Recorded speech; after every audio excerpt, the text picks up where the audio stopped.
Kapag may nawawalang bagay tayong hinahanap, ang palaging sinasabi sa atin ay, huwag nating hanapin. Dahil habang hinahanap iyon, ay lalong hindi nagpapakita. Ganon din marahil sa pag-ibig, ano? Kapag hinihintay natin, kapag pinipilit natin, lalong naging mailap. At kapag hinahayaan lang natin, ay kusa itong babalik sa atin sa tamang oras at panahon. Mi Amor Tales presents Ang Bilyonaryong Hulog ng Langit. Written by August R.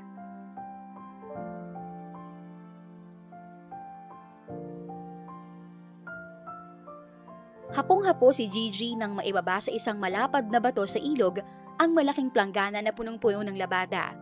Tinanggap niya ang mga labadang iyon mula sa kapitbahay para sa extra income. Tinanghali na siya sa paglalaba dahil ang tagal maubos ng tinda niyang gulay. Pausog nga riyan, Carol. Anya sa kaibigan na malapit nang matapos sa paglalaba. Di man lang ako inintay sama ng ugali. Hoy, baliw ka. Kita mo maaga akong bilulahaw ni nanay. Sagot nito saka umusog ng konti. Isa pa, ang liit ng space ko.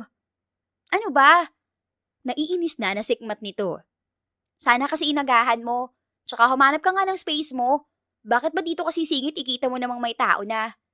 Inirapan niya ito. May chika ako. Agad o maliwalas ang mukha ni Carol. Basta talaga sa chismis ay excited ito. Ano? Ako rin. Kaso mamaya na kapag wala ng mga thunders, ano yung chismis mo? Mas lumapit pa siya rito. Hindi pa rin siya nakakapagsimulang maglaba dahil inuuna ang chismis. Si ano raw buntis na? Ha? Nanlalaki ang mga mata nito. Totoo? Sinong ama? Si Kwan? Umiling siya. Bahagyang nanlalaki pa ang mga mata. Hindi si Kwan. Bago raw. Nakilala sa perya. Narinig ko sa mga kapitbahay. Hiniwalayan daw ni Kwan si ano kasi nga jaundice na ang babae. Pinipilit pa nga raw na kay Boy ang baby. Pero isang beses lang naman daw kasi may nangyari sa kanilang dalawa. Tapos wala pang 3 linggo Balita ko 2 months na raw ang tiyan ni ano. Walang binabanggit na pangalan pero nagkakaintindihan silang magkaibigan. Grabe rin naman si ano talaga. Halata naman kasi na talagang maano siya. Di ba nga, nagalit yun sa'yo dahil akala inaagawan mo ng lalaki. Napahalakhak si Gigi. Naalala nga niya. Oo, kasalanan ko bang ako ang nilapitan kahit na siya nagpapapansin? Ganda yarn. Sarkastikong ani Carol. Iba talaga kapag isang Geraldine Villion. Ikaw na, girl. Ay, tapos na ako maglaba. Hindi na kita mahihintay, magsasaing pa ako sa bahay Darating si tatay, magwawarla na naman yun. Tumango siya. Naunawaan niya ito dahil ganoon din naman siya. O sige, bibilisan ko na lang to. Kaya mo ba? Luminga ito sa paligid ng ilog. Wala ka nang kasama kapag umalis na ako. Baka gabihin ka na niyan. Tulungan na kaya kita. Ay nako, hindi na, Carola. Kaya ko na to. Tsaka parang hindi naman ako sanay na mag-isa rito kahit nagabihin pa, no? Humalakhak ito. Oo, tapos sinabol ka ng matandang may gusto sa'yo riyan sa kabilang ilog. Baliw na yun. Naghahanap lang yata yun ng magiging katulong at mag-aalaga pag matanda na. Sumimangot siya. Ay wag na, magmamaynila na lang ako at baka makabingwit pa ako ng mayaman doon na mag-aahon sa amin sa hirap. Grabe rin ang mindset, my friend. Kung puro landi lang, hindi ka mabubusog nun.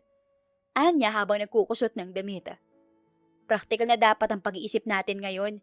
Hindi na usong pagmamahal lang, magugutom tayo. Oo na. Ikinampay ni Carol ang 2 kamay. Oo na, ikaw na talaga. Palibhasa kasi maganda ka kaya madali lang sa'yo ang makabingwit ng mga gwapong mayayaman. Paano naman ako? Gaga, sang banda ba ako maganda? Nakasimangot niyang tanong. Ay wow, humble si ate mo Ang ganda kaya niyang kulot mong buhok na medyo brown. Tapos ang ganda ng mga mata mo. Tapos mahaba pang pilik mata. Yun nga lang, hindi ganong matangos ng ilong tsaka hindi ka nabiyayaan ng tangkad. Hindi ko alam kung panalait ba yan o compliment. Irap niya dito. 5 feet lang kasi ang height niya. Fake news naman kasi yung tatalon kapag bagong taon. Ilang taon na siyang talon ng talon kapag bagong taon, pero iyon at hindi naman siya nadagdagan kahit kalahating pulgada. Siyempre compliment na may kasamang inggit. Baliw. Binuhat na ni Carol ang palanggana at timba nito na puno ng damit na nilabhan. Mauna na ako sa'yo, sis ha. Kapag natapos agad ako magluto, babalikan kita't sasamahan. Wala naman na akong gagawin pagkatapos. Tinanguan niya ito. O sige, hati na lang tayo sa bayad. Hindi na. Sino bang may sabi na tutulungan kita? Sasamahan ng kaya kita rito. Galing mo talaga. Layas na nga. Mabilis ang kilos ni Gigi dahil inabot na talaga siya ng hapon sa paglalaba. Grabe naman kasi ang nakuha niyang labada. Pati yata ang punda ng unan at kobre kama ay isinama na. Kumanta-kanta siya nang biglang matakot. Nakarinig kasi siya ng mga huni at kaluskos na hindi niya maipaliwanag. Diyos ko Lord, wag naman ganyan. Ay! Halos mapatakbo siya sa sobrang takot nang may biglang bumagsak na kung ano galing sa itaas. Literal na galing sa itaas. Natatakot man ay nilakasan niya ang loob dahil na-curious na rin kung ano ang bumagsak. Hala! Hiyaw niya nang makitang isang lalaki ang nahulog mula sa itaas. Lord, hindi naman literal na galing sa langit ang hinihingi ko. Grabe! Diyos ko! Anghel ba to? Sinundot pa niya ang sugatan nitong pisngi at pinisilang matangos nitong ilong na bahagya nitong ikinaungol. Doon lang siya natauhan. Ay nako, baka mawalan pa ako ng biyaya. Hindi nga namatay sa pagbagsak galing sa langit. Mamatay naman dahil sa pagkalunod. Mabigat ang lalaki dahil malaking tao ito. Pero pinilit ni Gigi na iahon ito mula sa tubig. Nang magtagumpay ay umupo siya sa tabi nito. Hindi naman literal na galing ka sa langit, no? Tiningala pa niya ang kalangitan at napaismid nang makita ang parachute na nakasabit sa sanga ng mataas na akasya. Sabi na nga ba eh. Pero bakit bumagsak sa sugatan ng face mo, kuya? Namroblema patuloy siya kung paano ito matutulungan. Iiwan ba muna niya ito o maghihintay na lamang siya na may sumundo sa kanya dahil gabi na? Ang huli ang napili niya. Nang magdilim nga ay sumulpot na ang pangalawa niyang kapatid na isang binabae. Ate, aba, diyan ka natitira sa ilog? Gray, mabuti naman at naisipan mo kung sunduin, no? Sikbat niya nito nang makalapit ito. Lah, ano to? Gulat nitong tanong nang makita ang lalaki sa tabi niya. Nalinis naman na niya ang sugat nito at nilagyan niya ng kumot para hindi lamigin. Mabuti na lang at hindi niya pa nababasa ang kumot sa mga lalabansana niya. Hoy Geraldine, hindi ka pa naman sobrang tanda para mangidnap ng lalaki para maging asawa mo ah. Ano to? Nabalo ka na ba? Inirapan niya muna ito bago piniga ang kobre kama na nilalaban. Kakasama mo yan sa loko-loko mong boyfriend. Nagiging OA ka na rin. Lagi mo nalang isinasama sa alitan natin si Joaquin. Palibhasa wala kang love life. Ano nga to? Bakit meron nito dito? Hindi taga rito sa liblib na lugar na to ang lalaking to ate. Saan mo yan nakuha? Nahulog. Maiksing sagot niya saka nag-focus sa paglalaba dahil gabi na. Nahulog? Anong ibig mo sabihin? Biyaya sa'yo. Paano? Hindi ka naman mabait. Hoy, abahoy Griego. Kung tinutulungan mo na lang kaya ako rito, hindi yang halos sulukin mo na ng buhay ang tao. Naiinis siya nitong inirapan. Di ko naman pagpapalit dyan si Joaquin ko, no? Anito. At saka bakit hindi mo itinawag agad yan sa barangay? Pag yan namatay pa, ikaw ang makukulong dahil itinago mo. Nakakainis ka na ha? Kung tulungan mo kaya ako rito at nang madala na natin yan sa kung saang lupalop, no? Tagumpay naman nilang nadala ang lalaki sa maliit nilang kubo sa tabi ng gubat na malapit din lang sa ilog. Sa kabilang bahagi ng kubo ay may malawak na palayan kung saan sila nakikiani paminsan-minsan. Tapos sa likod ay ang maliit nilang gulayan. Ano ba tong pinasok mong gulo, Geraldine? Anong gagawin natin dyan? Napapakamot na sa ulo na wika ng kanyang ina. Pati siya tuloy ay napapakamot na rin. Nay, kasalanan ko bang nahulog yan galing sa langit? Anong galing sa langit? Gutom ka na ba anak? Pagod ka na? Kumain ka na at magpahinga. Nag-aalala namang tura ng ama niya na hindi pa nahuhubad ang suot na sombrerong pambukid. Report na lang natin yan bukas sa bayan dahil balita ko ay may sumabog na helikopter doon sa kabilang bayan. Baka yan ang may-ari doon. Kita mo naman ang mga sugat niyan. May mga tattoo sa katawan ng lalaki pero hindi naman maduming tingnan. Sumisilip sa hapit nitong shirt ang tattoo sa braso. Maliliit na letra. Pababa ang mga letrang R-E-N-Z-O. Sa likod ay may tattoo rin pero parang insignia naman. Na-curious tuloy siya kaya kinabukasan ay inunahan niya ng alis si tatay at sinabing siya na ang mag-report. Ano bang gagawin natin sa bayan, Gigi? Kasama niya si Carol na kanina pa panay ang tanong pero sunod naman ang sunod para maghanap sila ng computer shop. May kailangan kasi akong i-research, Carola. Malakas kasi ang kutob niya na hindi basta-basta tattoo lamang ang nasa likod ng lalaki na hindi pa rin nagkakamalay. Ano ba kasi yun? Madali lang tayo ah. Hindi pwedeng matagalan dahil magluluto pa ako tsaka maglilinis sa bahay. Oo nga, Carola. Grabe sa pangalan ko, Geraldine. Nang makahanap ng computer shop ay sa dulong bahagi sila pumwesto para walang makakita. Hindi niya alam kung paano magsisimula sa paghahanap, pero basta nag-search na lang siya ng nag-search. Matatapos ng 1 oras natin, Gigi. Paalala ng kaibigan niya. Wala na akong pangdagdag, at saka kanina ka pa dyan, bakit di mo pa nahahanap? Wala nga kasing lumalabas dito eh. Try mo sa Insta kaya. Sinimangutan niya ang kaibigan. Wala ako nun. Dekipad nga lang phone ko eh. Ay! Kumamot ito sa ulo at pumindot-pindot para mag-login sa Instagram account nito. O iyan! Nagsimula siyang maghanap pero wala talaga. Ano, wala pa rin? Pangungulit ni Carol. Baka naman pwedeng maghintay ka? Reklamo niya. Shucks! Impit siyang napahiyaw maya-maya. May nakita siya. Private account pero ang profile ay iyong insignia. VLCI lang ang pangalan ng account. Hala, nakita mo na? Sumilip na rin si Carol sa monitor. Hala, yan na ba yun? Oo. Ang nakasulat sa bio ay isang salita lamang na organization. Hindi kaya nagatinginan silang magkaibigan. Hala, baka nga Gigi. Nagtatago kayo ng kriminal? Baliw, paano magiging kriminal kung organization niya ang ibig sabihin ng tattoo? Baka kamo may hinahanap na kriminal. At yun, parang baliw na naman silang nagkatinginan. Nang may ibang dumating sa computer shop ay agad na nag-delete siya ng history at umalis na roon. Grabe, baka nga naman kriminal. Tatadyakan kita, Carola. Irap niya sa kaibigan. Tara na. Habang naglalakad sila ay may nakita silang mga lalaki at babae sa bayan na parang may hinahanap. Hindi yung naman mukhang nakakatakot ang mga ito pero nakaka-intimidate. May mga bulungan na nga sa paligid dahil nagtatanong-tanong na yata ang mga intimidating na mga taong iyon. Gigi, nasilip ko yung picture na pinapakita. Bulong ni Carol. Picture ng lalaki. Sinamaan niya ito ng tingin. Naghihintay na lang sila ng jeep para makauwi na ulit sa baryo. Ano naman? Baka yun yung nasa inyo. Hindi mo talaga nakita?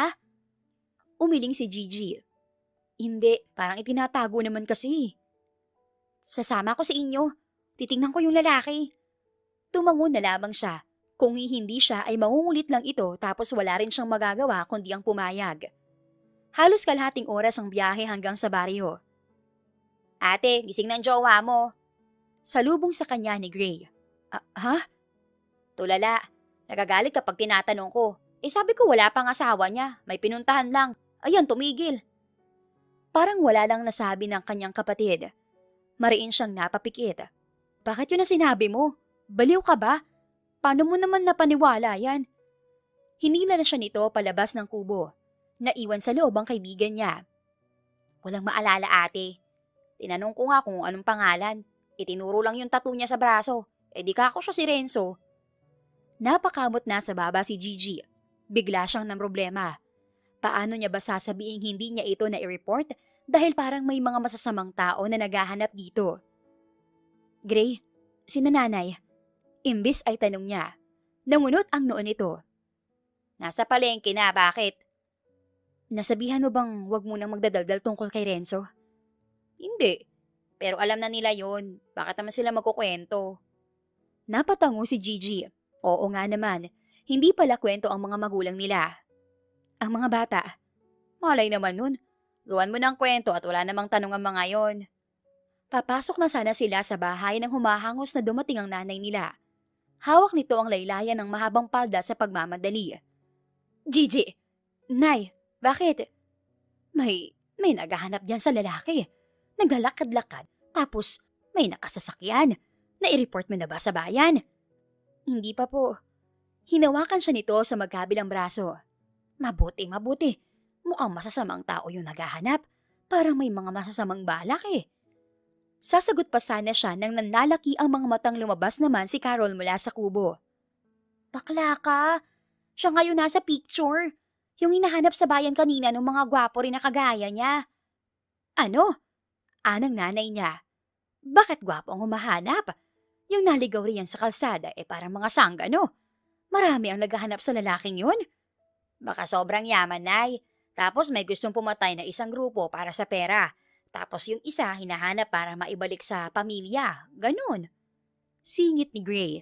Natatawa pa na parang hindi malaking problema ang kinakaharap nila. OMG!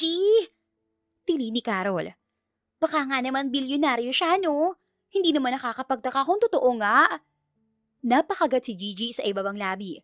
Parang walang pumapasok sa utak niya sa dami ng iniisip. Ang mabuti pa. Singit ng nanay niya habang nagpupunas ng pawis. Itago na muna natin siya rito. Kung delikado ang buhay niya, matutulungan natin siya dahil halos wala namang nagagawi rito kung walang importanteng sadya. Oo nga, Nay. Segunda ni Gray. Parang yung mga politiko na kahit sa kuweba at pagkalayo-layo ay naabot pagkampanya. Ang dami mong dada, Griego. Wala kang ambag. Sikmat niya. Inismeran siya nito. Anong wala? Nasabihan ko na si Joaquin na tulungan tayo rito kung sumablay. Ano ka? Malaking tulong nga naman si Joaquin kung sakali. Maimpluwensya ang pamilya nito sa kanilang lugar dahil isa sa may sinasabi sa buhay. Apo kasi ito ng gobernador. Si Joaquin talagang may pakinabang. Asik niya sa kapatid na agad umalma. Hoy ate, kung wala ako, walang Joaquin na tutulong sa inyo ha. Inirapan na lamang ulit niya ito. Oo na lang, bakla ka. Bisexual nga. Tanggap naman si Gray ng pamilya kahit na ganoon ito at may boyfriend. Hindi homophobic ang pamilya nila. Sa parte ni Joaquin ay ganoon din. Bukod doon ay hindi rin matapobre ang pamilya ng nobyo ng kapatid niya dahil tinanggap ng mga ito ang kapatid niya kahit malayo ang agwat nila sa buhay. Lumipas ang ilang araw, noong una ay ayaw pang magsalita ni Renzo pero nagtiyaga silang alagaan ito. Nakakatuwa na nakakaunawa ang mga kapatid niya matapos niyang paliwanagan. Renzo, kakain na tayo. Tawag niya sa binata na katulong ng kanyang ama sa pagbubungkal ng lupa sa likod. Laking pasasalamat niya na wala pang nagagawi sa kanila na tsismosa at baka kumalat na sa buong lugar nila na may lalaking mestizo, guwapo at mukhang mayaman sa maliit nilang kubo. Nginitian siya nito bago binalingan ng kanyang ama. Kitang-kita niya ang complete set ng ngipin nito. Kapag umingiti ito ay parang laging nasa commercial ng toothpaste. Ikaw tay. Mamaya na ako iyo. Nagkape naman ako kanina at tinapay. Sige na, lakad na ron. Sabay silang naglakad pabalik sa kubo. Have you eaten, Jean? Tanong nito pagdating nila. Naging sosyal din ang pagtawag ng pangalan niya nang ito ang tumawag. Inihintay kita. Saka kakatapos lang magluto ng agahan. Kumain naman ang mga kapatid ko at nagsipasok. Tayo na lang ang hindi kumakain at saka si tatay. Si nanay, umalis na. Parang hindi rin ito gamay ang salitang Tagalog. Oo, maglalako. Ako naman kukuha ng labada sa highway. Ilang araw na akong walang kita eh. Hihingi na ng pambayad sa exam ng mga bata. I'll go with you. Biglang anito habang naguhugas ng kamay gamit ang tabo. Ha? Hindi na. Dumito ka na muna. Tulungan mo na lang si tatay. Baka may makakita at makakilala rito kahit na hindi naman siya sigurado kung may naghahanap pa rito. Sa totoo lang, ay hindi niya rin alam kung bakit siya nag-aalala sa lalaki. Siguro kapag nakakaalala na ito, ay saka na lang niya pakakawalan. Ang hirap kasi na dalawang grupo ang naghahanap dito. Hindi niya alam kung kanino ito magiging safe. Ayaw mo kong kasama? Nakangusong tanong nito. Nakaupo na ito sa silya at naghahain naman siya. Hindi naman sa ganon. Baka lang mapagod ka ng husto. Alam mo naman, di ba? Nakakaunawa itong tumango. Ang alam nito ay may sakit ito at bawal mapagod ng husto. Ewan ni Gigi kung naloko na ba talaga niya ito o sinasakyan lamang ang kasinungalingan ng pamilya niya. Kung bakit kasi sinabi ni Gray kay Renzo na asawa niya ito. Ngayon ay hindi nila mabawi iyon kaya kailangan na nilang panindigan. Ang usapan nila ni Gray at Joaquin, magpapanggap lang siya habang inaalam pa ni Joaquin kung sino talaga si Renzo. Na-check up na rin naman ang lalaki ng kakilala ni Joaquin na doktor. Ang bilin nito ay dalhin pa rin si Renzo sa ospital kahit nagalos lang naman ang natamo mula sa pagkakahulog sa ilog. Ang amnesia ng lalaki ay maaari raw na panandalian lang pero kailangan pa rin itong matingnan ng dalubhasa. Isasabay ko na rin ang mga damit mong marurumi sa ilog. Ang mga damit nito ay galing kay Joaquin. Nagsimula silang kumain. Susunduin na lang kita sa ilog. Iyon na lamang ang pinayagan ni Gigi. Tatagalan na lamang niya ang paglalaba para kung dumating man ang binata ay wala ng ibang tao sa ilog. Nang matapos silang kumain ay nag-volunteer itong maghugas ng plato, kaya pinayagan na niya at tatanghaliin na siya sa pagkuha sa labada. Mag-iingat ka, Jean. Sabihin mo kay Finidab. Opo. Tumabi siya saglit dito at bahagyang yumakap sa matitipunong braso. Mahinang tumawa si Renzo at inakbayan siya bago may panggigigil na hinapit at hinalikan siya sa tuktok ng ulo. Ang tangkad nito, hanggang kilikili lang siya. Mag-iingat ka. Ikaw rin. Malawak ang ngiti na kumaway siya sa lalaki. Natatawa itong kumaway pabalik. Makalipas ang ilang linggo, ay alam na ni Gigi na delikado na ang puso niya sa lalaki. Hindi na niya napigilan. Nahulog siya ng hindi namamalayan. Kung bakit naman kasi ang tagal-tagal ng update ni Joaquin. Hindi na tuloy niya alam ngayon kung paano patatapusin ang pagkapanggap dahil sa totoo lang, kung hindi na makakaalala si Renz, ay hahayaan niya itong sa piling niya habang buhay. Girl, sure na yan? Hala ka, baka naman eme mo lang yan at nagustuhan mo lang dahil mukhang mayaman. Masama niyang tiningnan ang kaibigang si Carol na kasabay sa paglalakad. Ngayon ay naglalako naman siya ng gulay pagkatapos ay nakita siya ni Carol at sinabayan. Mapanghusga ka ha, ni hindi nga sure kung mayaman yan eh. Porke maputi at gwapo, mayaman na kagad. Malay ko ba kung kriminal nga tapos ginagamit ang looks para manloko? Nagkatinginan silang magkaibigan sa kasabay na tumawa. Iisa talaga ang utak nila pagdating sa kalokohan. Seryoso, Carol. Crush ko na yata si Renzo. Paano na? Anong paano? Eh di congrats! Hindi mo na aalalahanin na tatanda kang dalaga. Sa bagay, wala ka pa namang 30. Tumigil sila sa waiting shed para magpahinga. Umupo sila sa bench bago nagpatuloy sa pagkukwentuhan. Natigil lang dahil sa magagarang sasakyan na dumaan.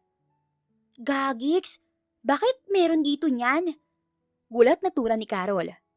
Alin? Yung mga sasakyan. Sobrang gara naman ng mga yan. Parang hindi bagay dito sa lugar natin. Tunay nga namang magaganda ang mga sasakyan. Madalang talaga silang makakita ng mga ganon. Dahil halos walang mapapadpad na ganoon sa baryo nila. Sino ba naman ang mayaman doon? Parang wala naman siyang kilala. Baka artista, bakasyonista, o may shooting ng pelikula. Napaismid siya. Paano halos hindi nga yata parte ng Pilipinas itong lugar natin? Dahil sa sobrang liblib at parang wala nang nakakaalam. Grabe ka naman. Malay mo may Ay! Natahimik silang pareho nang huminto ang isa sa magagarang sasakyan sa tapat ng waiting shed. Bumaba ang isang magandang babae, kasunod ay dalawang lalaki. Bakit dito ka pa bibili ng gulay, sweetheart? Pwede naman sa syudad na, saka hindi pang bili ng gulay ang gagawin natin dito. Kundi ang hanapin na siraulo nating anak na walang paramdam. Nang samaan ng tingin ng magandang babae ang asawa, ay nanahimik ito, maging ang isa pang lalaki. Mukhang takot ang mga ito sa babae. Tuwang-tuwa siya nang bilhin lahat ng magandang babae ang kanyang mga panindang gulay. Nakauwi agad siya para makasama si Renzo na nadatnan niyang nakaupo sa labas ng bahay at tila talagang hinihintay siya. Hey! Agad nitong bati ng matanawan siya. Oh, ba't nasa labas ka? Mainit. Hinihintay kita. Si tatay, iniwan kang mag-isa? Umiling ito. He said may pupuntahan lang siya saglit sa gubat. Babalik din naman daw agad. I was asking if I can go with him. Kaso sabi niya, baka raw mapagod lang ako eh. Nakangusong pagkukwento ng binata. Oo nga, dito ka na lang. Pagsang-ayon niya. Tara na sa loob, may dala akong merienda. Magkatabi silang naupo sa mahabang upuang kawayan sa maliit na sala. Jean. I think fragments of memories are coming back to me. But I'm not sure. Tila hindi siguradong wika nito. Nag-aalangan. Kinabahan si Gigi. Paano kung bumalik na ng tuluyan ang alaala nito? Baka magalit sa kanya si Renzo.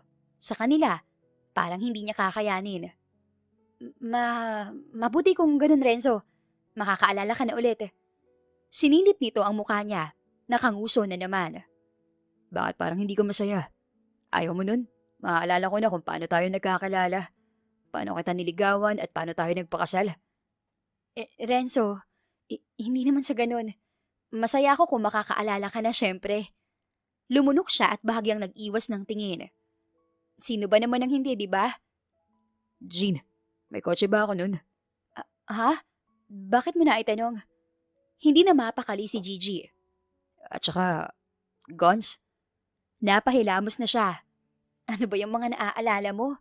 Baka nananaginip ka lang yan, Renzo. Walang ganun. Marahan itong tumangu-tango. Okay, baka nga. Anito na parang hindi naman kumbinsido. Another week swiftly passed by. Kasalukuyang nasa ilog sina Gigi at Renzo dahil maglalaba at maliligo na rin. Panay ang langoy ng lalaki. Tuwang-tuwa ito sa malamig na tubig ng ilog. Paminsan-minsan din siyang sinasabuyan nito ng tubig. Renzo, umayos ka nga. Hindi ako matatapos sa paglalaba.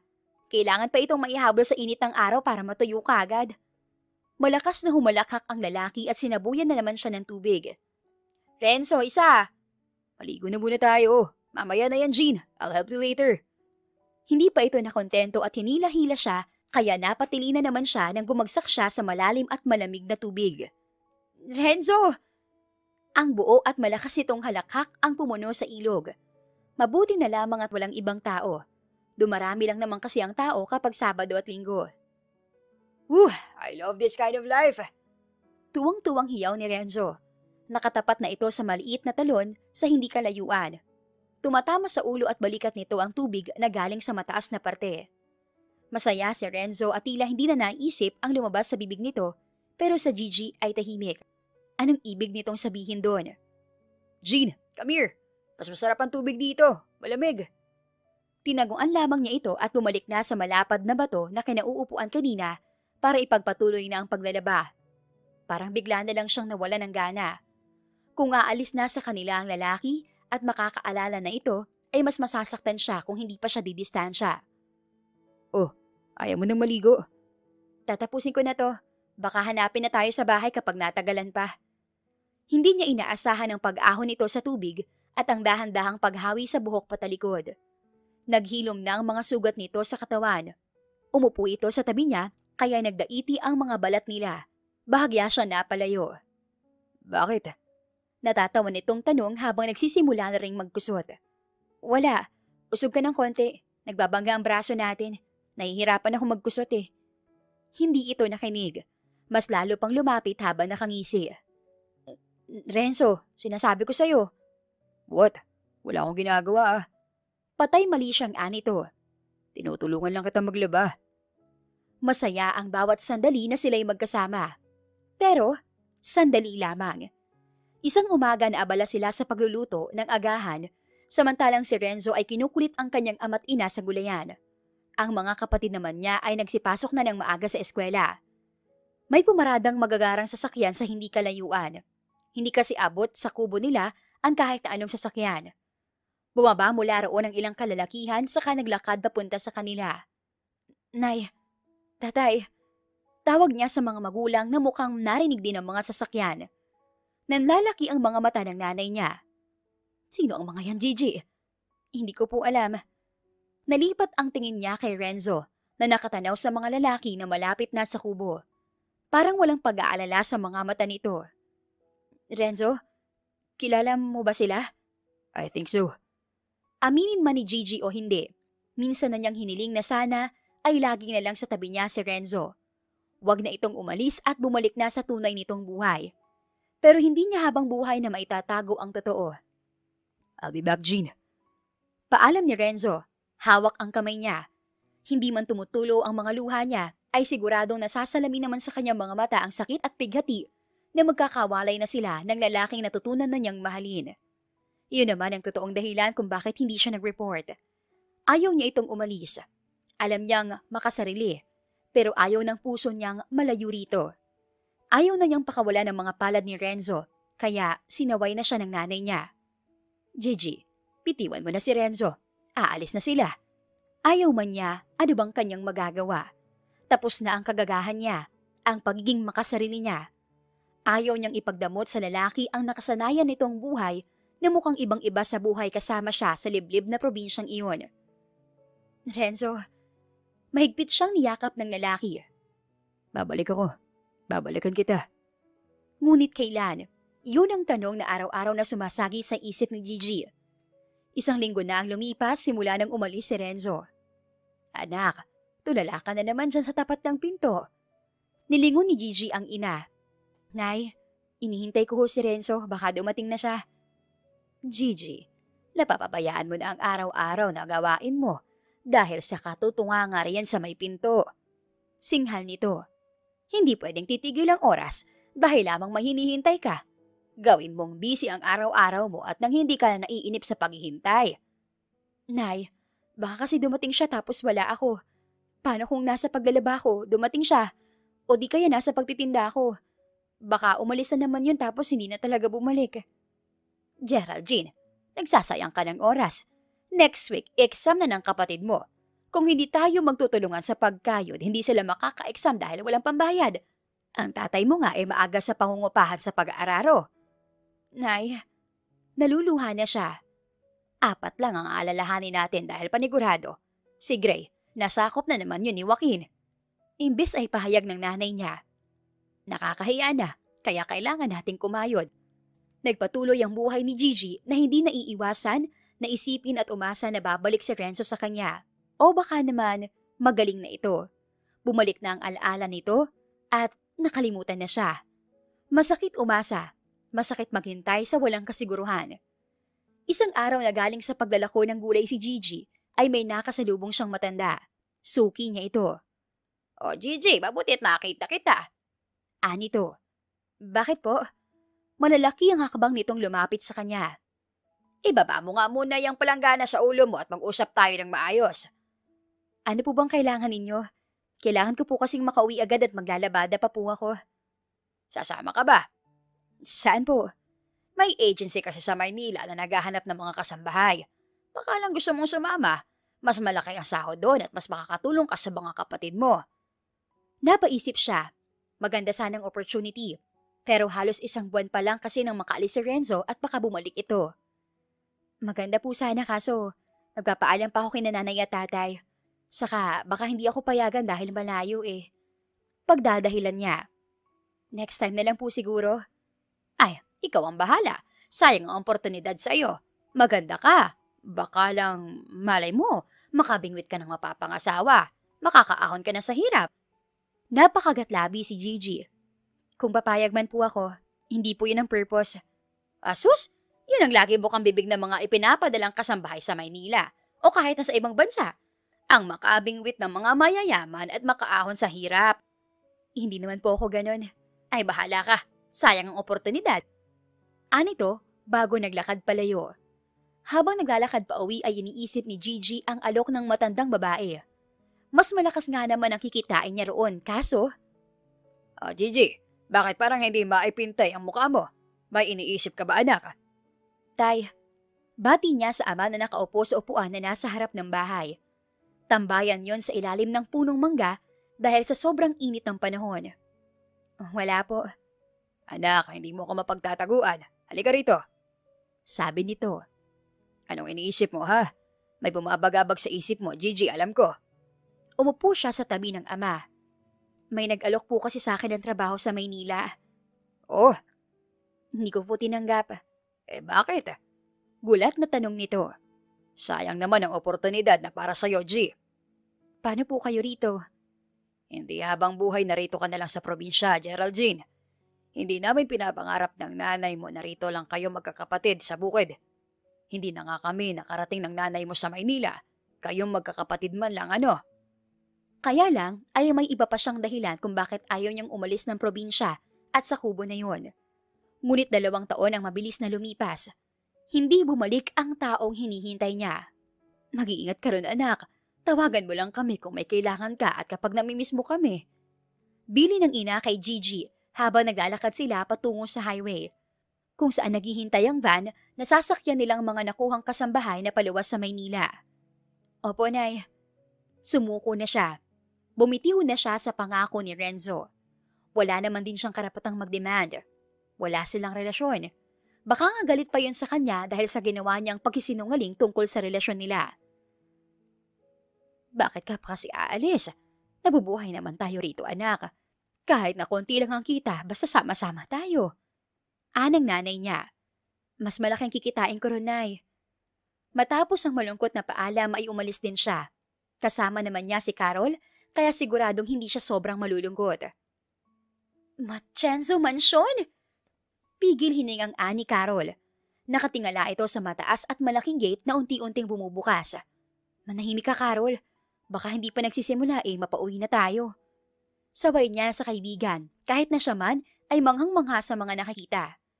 May malaking fountain sa driveway. Iniikutan iyon ng sasakyan bago tuluyang marating ang 3 baitang na hagdan ng patio ng mansyon. Kita na ang malaking living room. Hindi pa man sila nakakapasok ng tuluyan dahil sa floor-to-ceiling na bubong ng dingding.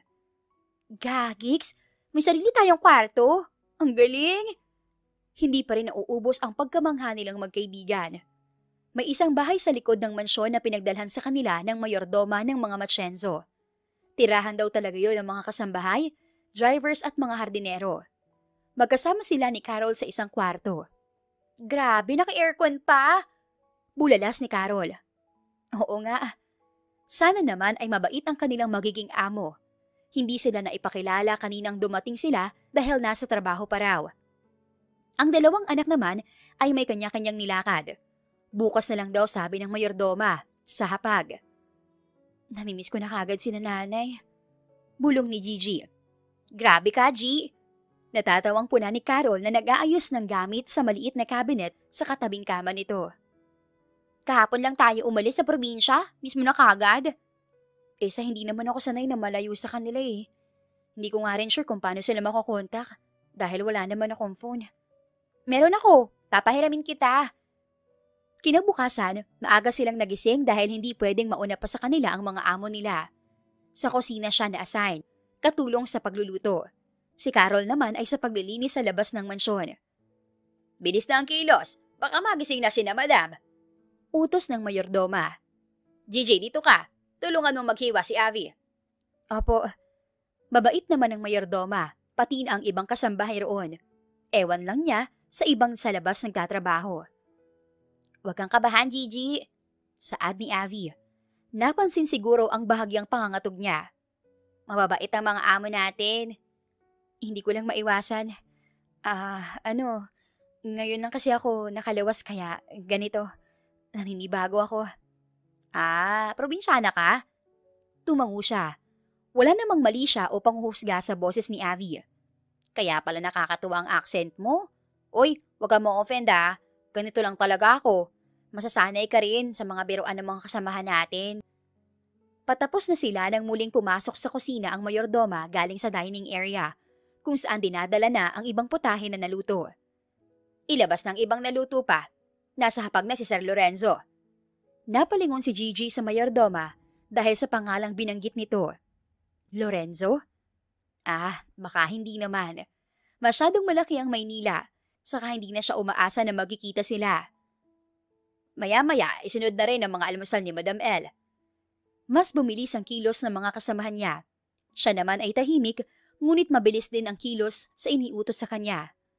Pagod siya matapos ang agahan ng pamilya. Matapos kumain ng mga amo nila ay sila naman ang kakain.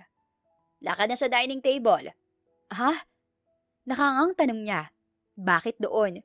Napansin niyo ni Avi. Tara na, G, doon tayo kakain. Sa dining? Ang bait naman talaga ng mga amo nila. Oo, saan ba dapat? Kasi di ba yung ibang... Nakuha agad yun ni Avi. Inakbayan siya nito. Hindi ganun ang pamilya Machenzo. Mababait sila. Kung susundin nga sila sabay tayong kakain kasama nila.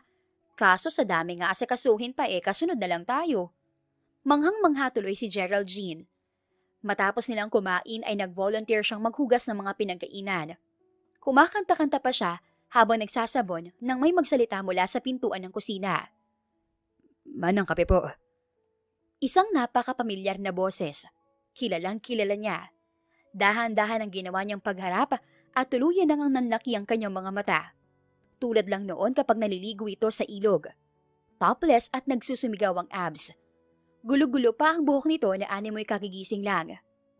Renzo?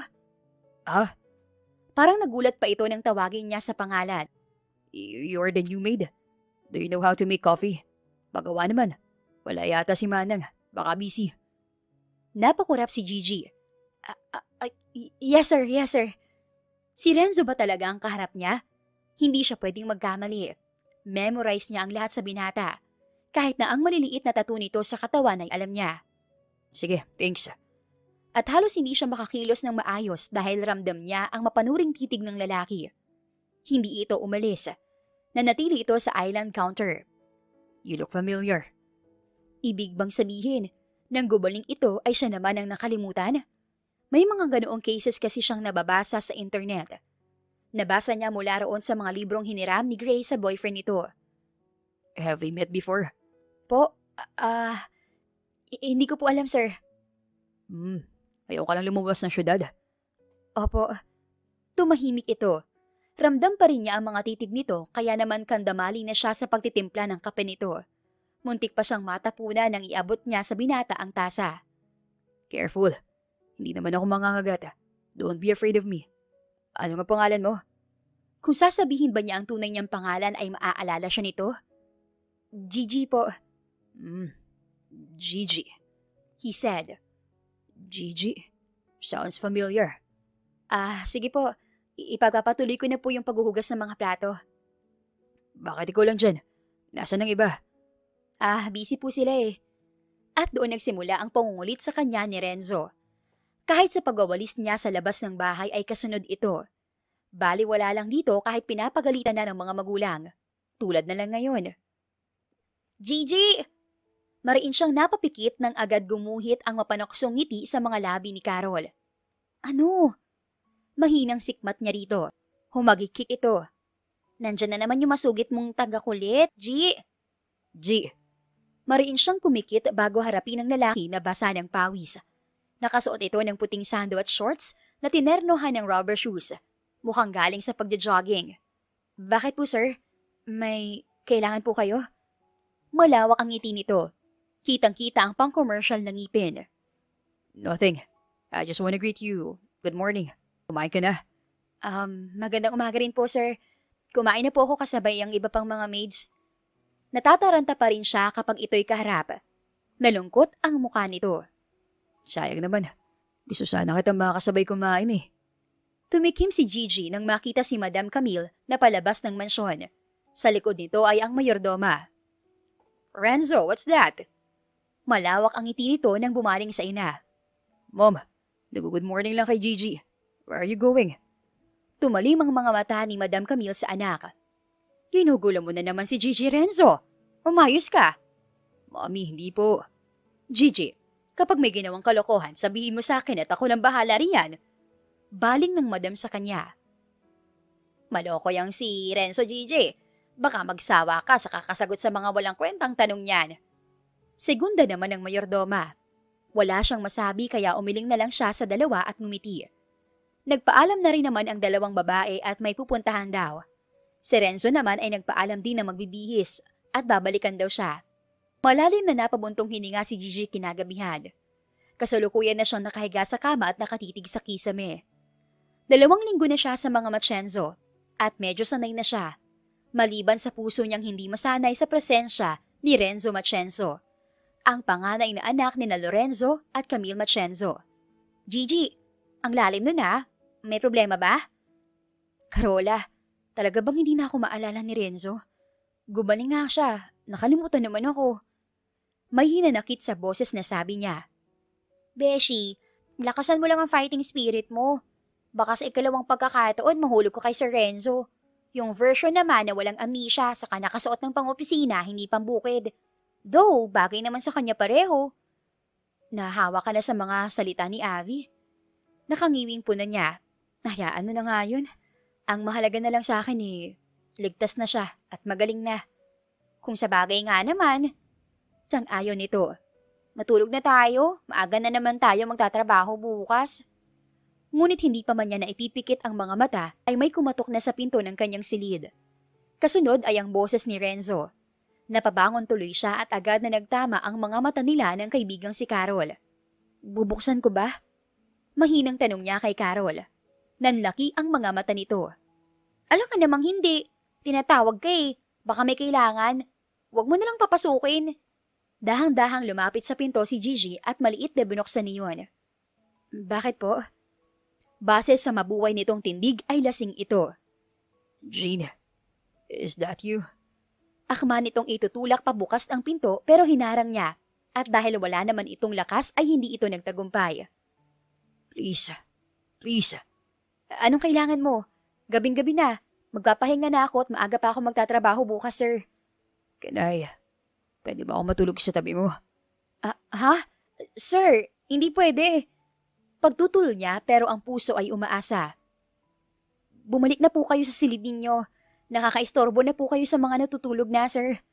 Jean, please naman oh. Nilingon na niya si Carol para humingi ng tulong. Baka kung anong isyu ang lumabas bukas dahil sa ginagawang iyon ng lalaki. Mabait ang mga magulang nito pero hindi niya sigurado kung hanggang saan. Lumapit na rin si Carol at bumulong. Hindi ito kita ng lalaking nakasandal sa pader sa labas. Ihatid mo na lang sa kwarto niya. Ha? Baka kung anong isipin ng mga... Basta bumalik ka lang kagad. Anito, hihintayin kita sa kusina para may kasama ka pagbalik. Dahan-dahan siyang lumabas ng silid. Ihahatid kita sa kwarto mo, sir. Hinawakan niya ito sa kaliwang braso. Tara na. Tawagin mo ko sa pangalan ko, Jean. Sir, lakad na. Hating gabi na. Magpahinga na tayo pareho. Nayayamot na siya dahil hindi siya sanay na lasing ito. Ganoon pala ito kakulit. Umayos ka ng lakad at baka tayo ay gumulong sa semento. Mahina itong humagikik. Doon na kasi tayo matulog sa room mo. Medyo malayo pa naman ang mansyon sa likod, kaya kandahirap siyang alalayan ito. Hindi pwede, may kasama ako ron. Ang mahinang hagikik nito ay naging halakak. So, kapag wala kang kasama, pwede. Ano ba yung sinasabi mo? Sige, lipat ka na sa mansyon bukas. Renzo! Impit na hiyaw niya dahil muntik na silang matumba. Umayos ka kasi. Narinig ko na rin sa wakas ng pangalan ko mula sa mga labi mo. It's very familiar. Natahimik na lamang siya. Pilit niyang itinikom ang bibig hanggang sa makapasok sila sa kusina ng mansyon. Doon kasi ang malapit na daan kapag galing sa likod. Oh, ano nangyari riyan? Napaiktad siya nang may biglang magsalita sa madilim na bahagi ng kusina. Sir Lorenzo, kayo po pala. Naligaw po yata sa likod at ngumiti lamang ang ama ni Renzo. Hindi yan basta maliligaw sa kung saan-saan kahit na nakapikit na yan sa kalasingan.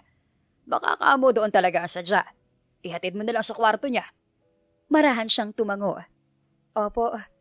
Pagod na pagod si Gigi nang makaakyat sa hagdan at maihiga ng maayos ang lalaki sa malaki at malambot nitong kama.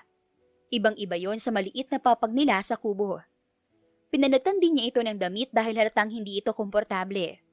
Napakalikot nito at bigla na lang nangihila, kaya naman natatagalan siya. Para itong bata na nakikipaglaro kahit na sobrang antok na.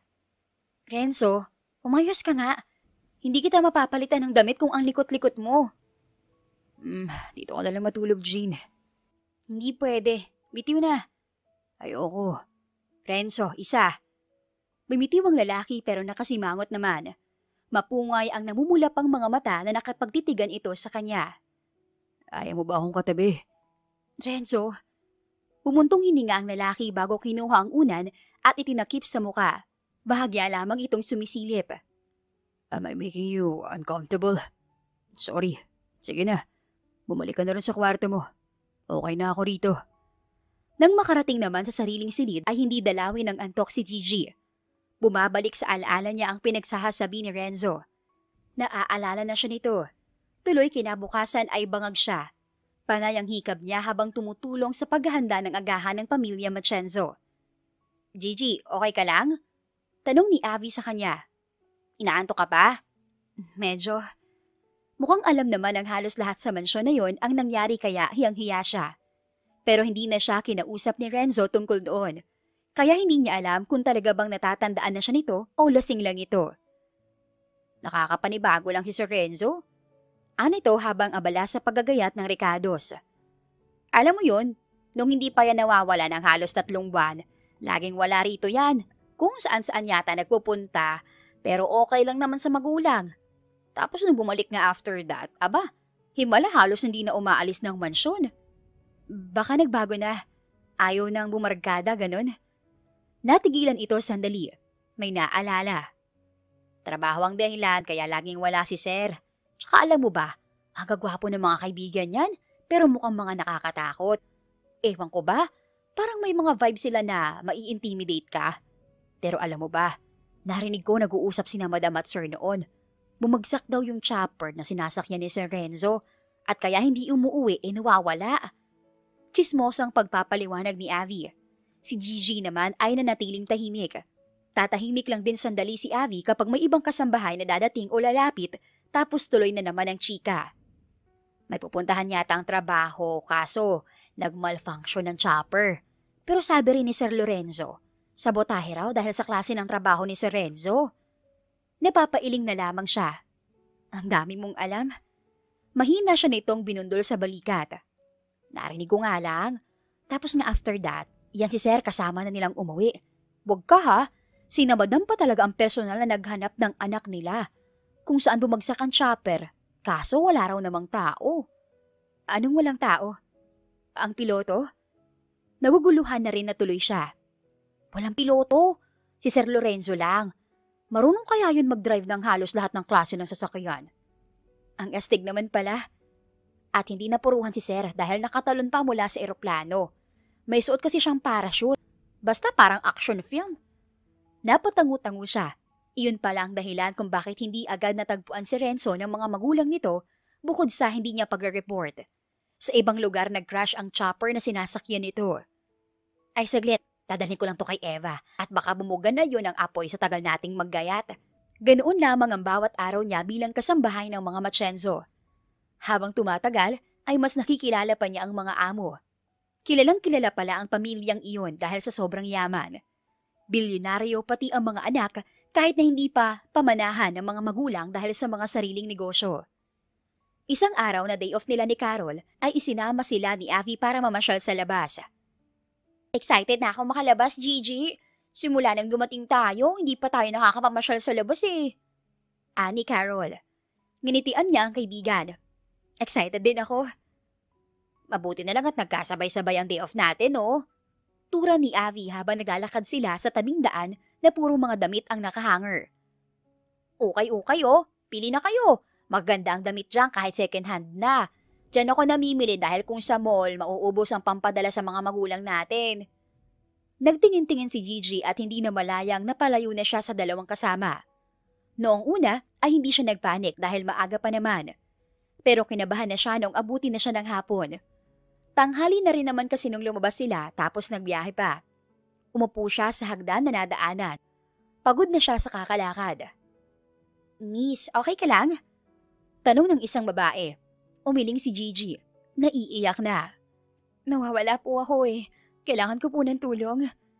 Hindi nakaligtas sa kanya ang bahagyang pagniwi ng babae, pero sumagot naman. Tutulungan kita. Alam mo ba kung saan ka nakatira? Sa Machenzo Mansion po. May pera ka ba riyan? Meron po. Agad niyang inilabas ang pera upang ipakita dahil iniisip niya na baka kung hindi niya ipapakita ang pera ay hindi siya nito tutulungan. Good. Ngisi nito.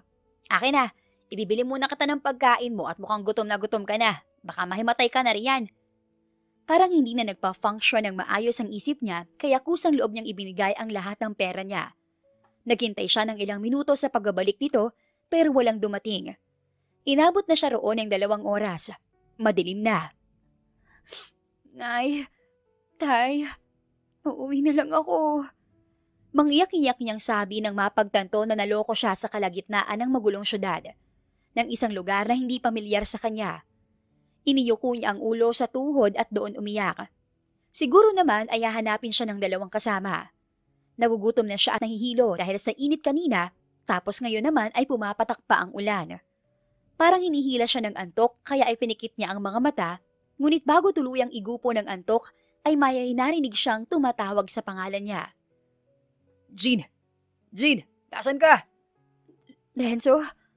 Bumibigay na ang tuhod niya dahil sa tagal ng pagkakaupo, pero pinilit niya. Renzo, nandito ako. Humihik-bihikbi na siya ng dahan-dahang maglakad. At nang matanaw ang basang-basang binata dahil sa ulan, ay naging hagulhol ang hikbi. Takot na takot siya. Where have you been? Bulyaw nito. Kanina ka pa hinahanap ng mga kasama mong lumabas. Bigla ka raw nawala. Saan ka ba nagpunta? Pinag-aalala mo mga kaibigan mo. Sorry. Pinag-aalala mo ako.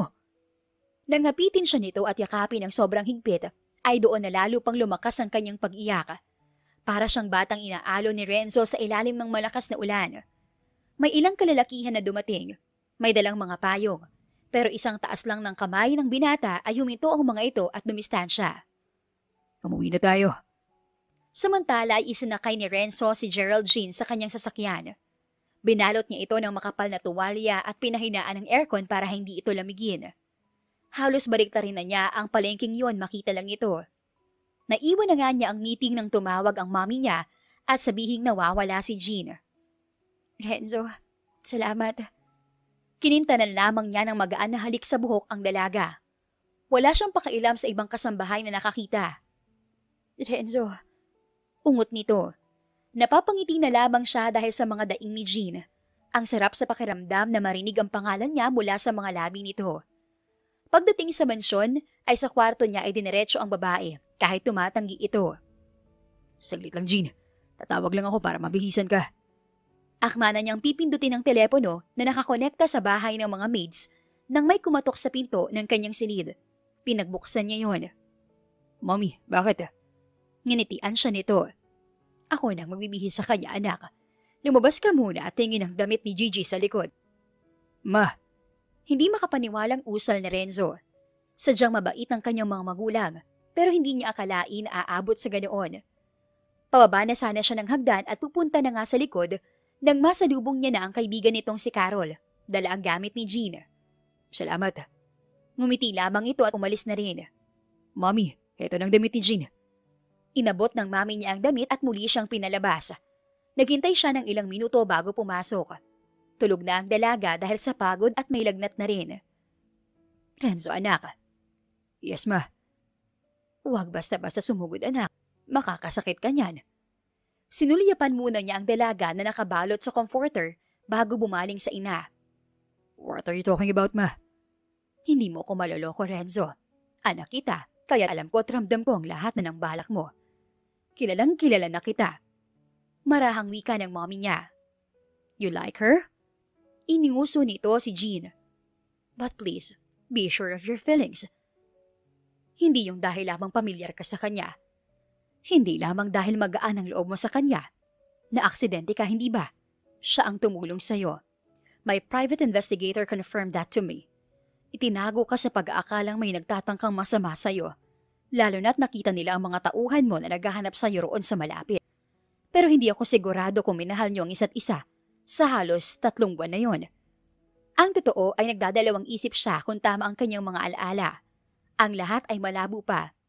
Naaalala niya si Jean pero ang mukha nito ay hindi. Tila may sumuntok sa sikmura niya sa kumpirmasyon ng ina. Mahal ko na siya noon. Pero minahal ko rin siya ngayong wala akong sakit. Ngayon na magaling na ako at hindi na magulo ang utak ko. Masayang ngumiti ang mami niya. Alagaan mo, okay?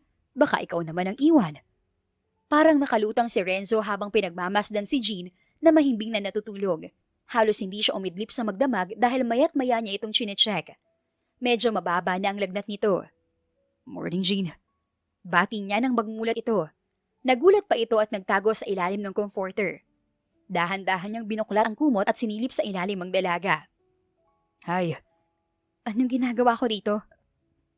Kumusta pakiramdam mo? Imbes ay tanong niya dito. Hindi nito nasagot ang tanong, sa halip ay nagtanong din ito. Natulog ka ba? Bakit parang may maleta sa ilalim ng mga mata mo? Natawa siya bago umalis sa tabi nito at tumawag sa kusina para sa agahan. Kailangan ko nang bumalik sa trabaho, sir. Baka mapagalitan na ako. Lalo na't dito pa ako nakatulog sa kwarto mo. Nagpumulit itong tumayo at bumawa mula sa kama, ngunit pinigilan niya. Alam nila nandito ka. And from now on, ang paglilinis na lang dito sa silid ko ang gagawin mo. Pati na rin ang pagkain ko. Ano? Bakit? Umiling lamang siya at hindi na sinagot ang tanong nito. Maghapon nang hindi pinalabas ng silid si Jean. Tumatawag lamang siya sa kusina para sa pagkain at tumatawag naman siya sa kaibigan ng dalaga para sa damit na pamalit. Bakit mo to ginagawa? Pagbasag ni Geraldine sa katahimikan ng buong silid. Nasa kama ito samantalang siya ay nasa couch sa paanan niyon. Bakit hindi? Anong bakit hindi? Hindi gawain ng isang lalaking amo na patulugin ang kanilang kasambahay sa sarili nitong silid at alagaan kapag may sakit. So bakit? Ha, Renzo? Dahil gusto kita, Jean. Ha? Oo, alam ko. Ramdam kong noon pa. Nabanggit ni Mommy na ikaw at ang pamilya mo ang tumulong sa akin noon at nagkaroon tayo ng unawaan. Bakit hindi mo sinabi simula nung una pa lang na nagkita tayo? Para saan pa? Wala naman ng halaga yun eh. Hindi naman ako umasa. Oo, nung una, nangako ka kasi na babalikan mo ko. Pero hindi naman nangyari. Akma siyang lalapit dito pero umatras ito kaya hindi na niya itinuloy. Sorry, Jean. Hindi ko kasi... Hindi niya maituloy dahil pakiramdam niya ay magdadahilan lamang siya kung sasabihin niya. Lumabi lamang ito pero hindi na umimik. Balik tayo sa probinsya. Ha? Bakit? Para kasing na-miss ko eh. Alam mo, hindi kita maintindihan. Naaalala mo ba ako o hindi? Tinatawag mo akong Jean pero obvious naman na hindi mo pa naaalala ang lahat. Naguguluhan na ako eh. Hindi ko pa lubusang naaalala. Pero kapag bumalik ako sa lugar ninyo, ay maaalala ko ng lahat. Ito kasing nangyari. Nang makabalik ako rito, I was frustrated to remember everything kasi ang hazy ng memories ko. Naging pamilya ko ay nakafocus sa pagpapagaling sa akin. We tried everything, pero wala. Kung saan-saang bansa na kami nagpunta. And then we tried hypnosis. Wala namang mawawala eh. After we did that, bumalik sa akin ang lahat kaya lang. Ang aala ko pagkatapos ng aksidente ay nawala. I don't know how did that happen. Pero nang dumating ka rito, doon parang nagulo na naman ang utak ko. Masyado kang pamilyar at kahit wala ka sa utak ko, my heart remembered you. Tumikim ito at kitang-kita niya ang pagmuso. Hindi ka naman pala nakakaalala. Ba't namimiss mo ang lugar namin? Hindi mo naiintindihan. Pero the feeling was, I don't know, parang namiss ko lang. Parang ikaw lang, di ba? Hindi nakilala ng isip ko pero nare-recognize naman ang puso ko. Muli ay kinain sila ng katahimikan. Nakatingin lamang si Jean sa kanya. Bumababa ang mga mata nito sa mga tattoo niya sa katawan kaya naisipan niyang ipaliwanag. The tattoo on my back. Panimula niya. It's an insignia about an organization I belong. Secret yun, kaya hindi ko masasabi sa'yo. Pero pwede naman pala, basta kasal na tayo. Anong sinasabi mo? Natawa siya. Wala. Saka mabuti pala, nakatato ang pangalan ko. Kung hindi, baka kung anong pangalan ang binigay mo sa akin. Si Gray ang pangalan sa'yo, hindi ako. Gray? Kapatid ko. Ah. Paano palang mga magulang mo? Hindi ba sila nagtatanong kung bakit ganito ka sa akin? May pag-aalala sa boses nito. Nakakahiya eh. Mahinang natawa si Renzo. Kung alam mo lang, Jean. Teka, bakit Jean ang tawag mo sa akin kung hindi mo naman pala naaalala ang lahat?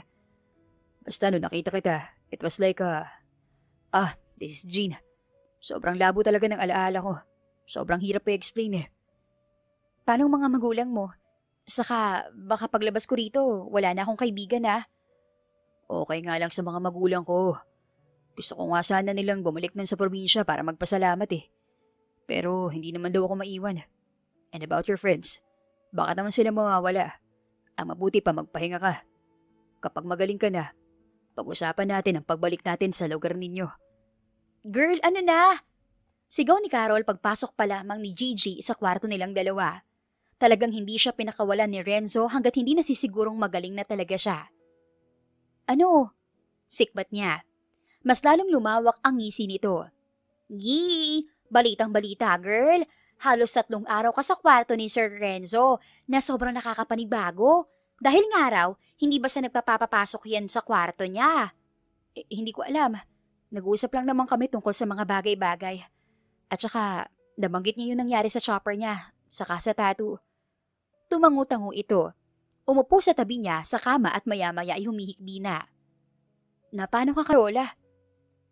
G, sorry. Ha? Saan? Lalong lumakas ang hikbi nito. Naiwala ka namin ni Avi.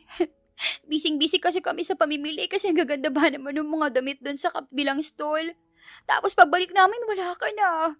Sorry talaga. Natakot pa nga kami nang tumawag kami sa mansyon kasi galit na galit daw si Sir Renzo nang malaman niya na nawawala ka. Bakit ba kasi naglakad ka na naglakad? Sana bumalik ka ron sa stall. Hindi ko na kasi alam ang pabalik eh. Masyadong maraming stall tapos ang daming likuan. Baka lalo kong mawala. Alam mo ba na inutusan agad ni Sir ang mga tauhan niya na hanapin ka? Ganun ba? Pero alam mo ba, ang dami palang manggugulang dito sa syudad. Hindi tulad sa atin. Sinabi mo pa. O siya, magpahinga ka. Balik trabaho ka na yata bukas kaso nga lang, hindi na sa kusina. Oo raw eh. Nasa lubong niya si Madam Camille kanina at nasabi nga nito iyon. Nahiya pa nga siya dahil hindi mapuknat ang ngiti nito nang makita ang paglabas niya mula sa silid ng anak. Ma'am na rin bang itatawag ko sa'yo? Biro ni Carol. Nabatukan tuloy niya ito. Gaga ka talaga. Sa mabilis na pag-usad ng araw at oras, sumasabay ang tahimik na pag-uunawaan ni Renzo at Geraldine. Bumalik na ang lalaki sa trabaho, pero hindi nakakalimot na magpaalam sa kanya o i-update siya. May sarili na rin siyang phone na nabili niya gamit ang sariling sahod. Ngayon ay nasa biyahe sila pabalik sa probinsya. Gustong-gusto nang muling makilala ng binata ang kanyang pamilya. Susunod daw ang magulang nito para pag-usapan ang tungkol sa kasal. Ganoong kabilis. Hindi nga nila opisyal na napag-usapan ni Renzo na sila na, pero kasal na ang gustong pag-usapan ng mga magulang nito. Nay, nandito na si ate at si Kuya Renzo! Hiyaw ni Gray mula sa pintuan ng kubo. Napatingin sa kanya si Renzo. Bakit? Tanong niya. He knows my name. Inirapan niya ito. Si Gray yun, yung sinasabi ko nakakita ng tattoo mo. Malayo pa ay nakadungaw na sa kanila ang kanyang buong pamilya. Si Renzo ang unang nilapitan ng nanay niya at mahigpit itong niyakap. Kamusta ka, iho? Ang laki na agad ng pinagbago mo, ha? Tumikhim si Gigi. Ako ang anak niyo, Nay.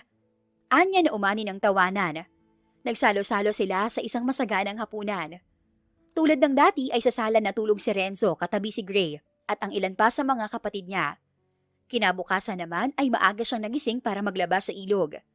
Namislabhan ang damit ng mga kapatid.